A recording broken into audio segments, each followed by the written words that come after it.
que apesar de termos feito tudo que fizemos, ainda somos os mesmos e vivemos. Ainda somos os mesmos e vivemos como os nossos pais. Essa música é interpretada pela Elis Regina, uma artista fabulosa do nosso Brasil. Cara, que mulher incrível, né, que foi Elis Regina. E eu me lembro da época que eu assisti o documentário dela e também depois o filme que fizeram. E é uma pena como ela se foi, é uma pena como ela literalmente lidou ali com sensações e transtornos emocionais que foram difíceis naquela época para que ela pudesse superar. E talvez isso a tenha levado a um descontrole em relação ao consumo de substâncias químicas, o que acabou levando a vida dessa artista, dessa mulher tão incrível. E eu fico pensando quantas Elis Reginas pelo Brasil e pelo mundo afora talvez existam que sofram com transtornos emocionais, que sofram com esse aperto, com esse anseio e que muitas vezes levam essas pessoas a escolherem caminhos, a tomarem atitudes que não convergem com o que talvez fossem melhor para elas. Quem sabe se a Elis Regina tivesse travado o contato com o autoconhecimento, com alguma ferramenta, entender melhor sobre ela mesma, entender melhor sobre a dor de perceber. Porque o autoconhecimento é um caminho que a gente trava onde muitas vezes a gente vai perceber sim coisas que não são tão confortáveis, coisas que não fazem a gente se sentir muito legal. E que tá tudo bem isso, afinal de contas somos seres humanos. E só é possível modificar algo dentro de nós se a gente de fato reconhece que essa coisa existe. Se a gente de fato reconhece que muitas vezes se sente inseguro ou que muitas vezes a gente se sente incapaz, se sente não aceito. É assim, somente assim que a gente pode modificar e reprogramar atitudes e sentimentos. No Brasil são registrados cerca de 12 mil suicídios por ano. E no mundo são cerca de 1 milhão. Já não é tão raro você conhecer alguém que conhece ou conheceu uma pessoa com depressão ou que já tenha tentado ou praticado suicídio. E apesar desse tema ser considerado ainda um tabu, um tema pouco discutido, pouco falado, pessoas do Brasil e do mundo começam a valorizar mais o autoconhecimento, a valorizar mais a inteligência inter e intrapessoal, um conceito do filósofo e pesquisador psicólogo Howard Gardner, destacado na década de 80, 90 e até hoje muito conceituado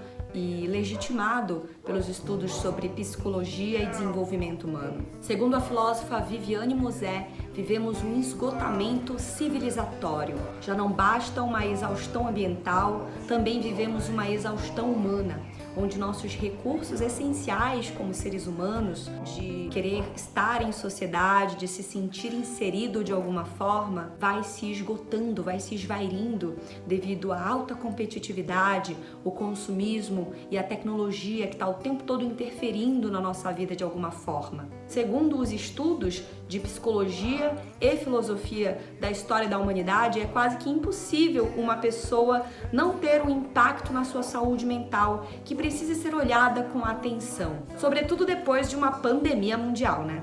Ainda assim, cuidar da saúde mental, buscar trajetórias de desenvolvimento humano ainda é considerado um tabu. Eu conheço pessoas que acham que isso é coisa de doido, perda de tempo, que isso é algo realmente que está condicionado a pessoas que têm um perfil comportamental mais ligado ao dito zen. Esse paradigma que a gente muitas vezes reforça sem saber ao certo se a gente analisou, se a gente julgou para ter uma opinião a respeito, sabe? Existem vários paradigmas na nossa sociedade e alguns deles começaram a cair por terra de forma mais explícita.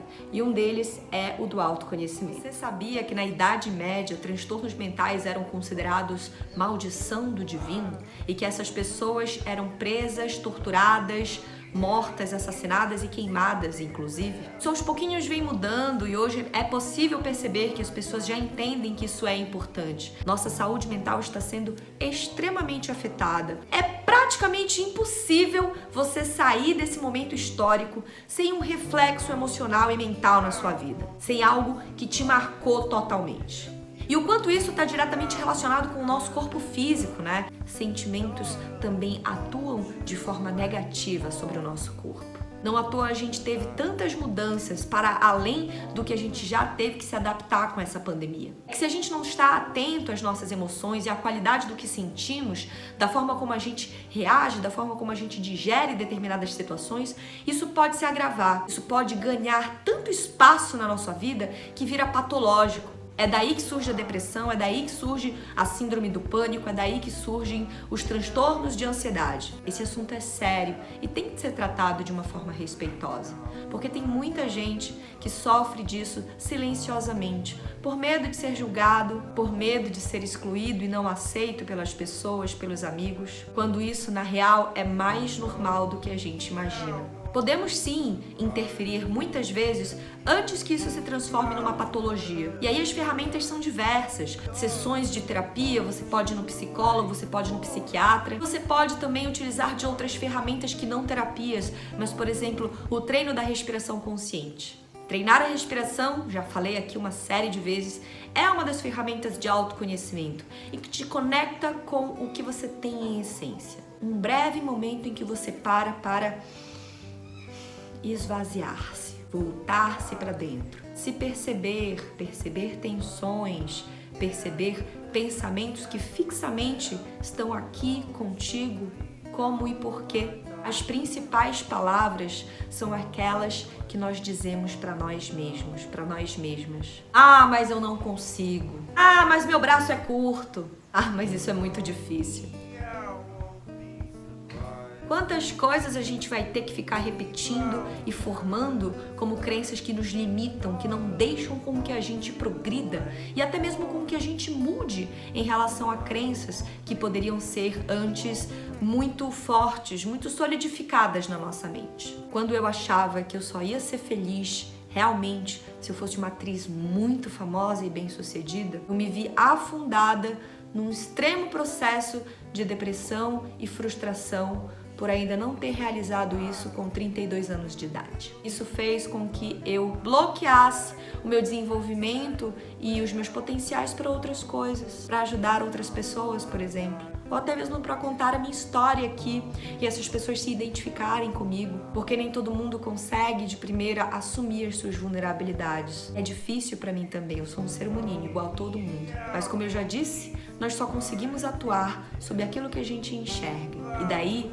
nasce um grande senso de autorresponsabilidade. Porque não tem a ver com o outro, não tem a ver com a pandemia, não tem a ver com o fulano, com ciclana, com beltrano, tem a ver com a gente. Essa autopercepção é muito válida. Adelaide, eu nunca fiz nada disso, eu não faço ideia do que você está falando. E mais, eu ainda acredito que o que você está falando não tem nada a ver. Pois eu vou te mostrar, através de um exemplo muito rápido e objetivo, o quanto as emoções e os nossos pensamentos atuam sobre o nosso corpo. Pare alguns instantes aí onde você está me assistindo e feche os olhos. Ao fechar os olhos, pense em algumas pessoas pelas quais você é grato.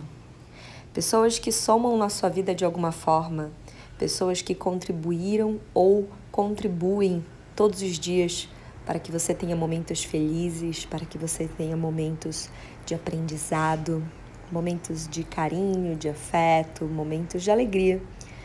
Pense por alguns instantes nessas pessoas e sinta-se grato, grata, apenas pelo simples fato delas existirem e de você ter a oportunidade de interagir com todas elas de alguma forma significativa. Viu como o troço funciona? Viu como os pensamentos e as emoções criam imagens e reações químicas no nosso corpo atuando sobre ele? A gratidão é cientificamente comprovada como uma das percepções emocionais que mais tem efeito positivo no nosso organismo, na nossa estrutura biológica. Por isso que existe o exercício da gratidão ativa, de você fazer mesmo que uma pessoa pare por alguns instantes para pensar sobre algo pelo qual ela seja grato. Isso por si só já muda o padrão emocional, já muda o teu padrão mental e já age no teu corpo de uma forma muito favorável. A ciência hoje já comprovou que a gratidão tem efeitos como aumento do sistema imunológico, diminuição de doenças crônicas. Isso é só uma prova do quanto tudo isso que eu estou te falando é verdade e do quanto isso faz e mostra o quanto o autoestudo é importante hoje para todo mundo. para que a gente não desenvolva nenhum tipo de desequilíbrio em relação a nós mesmos, para que a gente entenda e reconheça os nossos sentimentos, as nossas emoções, e atuar sobre ele, fazer algo com isso. Ah, eu tenho uma inveja, o que eu faço com essa inveja? Eu não quero sentir inveja, eu vou reprimir, eu vou bloquear. Você pode ressignificar este sentimento. Você pode entender por que determinada situação ou pessoa te causa uma emoção. E com a autorresponsabilidade trazer para si o estudo e a análise acerca dessa situação. Talvez a tua experiência de vida te traga uma lembrança que age como um gatilho perante a pessoa ou a algo específico. Tudo está explicado dentro da gente, basta a gente parar para ver. Para, respira um pouco e se observe. O tempo que você tiver para fazer já muda em muito a qualidade da tua mentalidade, da tua clareza mental e emocional. Já atua diretamente sobre as reações emocionais que você pode ter. Sabe aquele lapso de 10 segundos onde você pode falar coisas extremamente duras para alguém ou pode fazer algo que não vai ser legal no fim das contas? Pois é, para e respira. E busque treinar isso antes que você fique permeado por coisas obscuras e não saiba por onde começar. E caso isso aconteça, busque tratamentos sérios, profissionais extremamente especializados para lidar melhor com isso. Isso não é coisa de maluco, isso não é coisa de gente privilegiada ou gente zen. Todo mundo passa por situações em que pode se sentir sozinho, angustiado, perdido. E que bom que você pede ajuda, que bom que você sabe falar sobre isso, antes que isso se torne algo mais sério, inclusive. Cuidar da mente, das emoções, é também cuidar do corpo. É também buscar um estado de alta performance sobre todas as áreas da vida na qual você quer atuar. Para que tenhamos melhores relações humanas, para que tenhamos uma melhor atuação no nosso trabalho, para que possamos fazer escolhas melhores para nós e para tudo com o qual a gente interage. Eu fico muito feliz de compartilhar minha experiência e tudo aquilo que eu acredito por aqui. E se você gosta desse conteúdo, deixa os teus comentários. Curte o vídeo também para que ele seja levado para mais e mais pessoas e assina o canal para receber as notificações. Um beijo grande e até a próxima.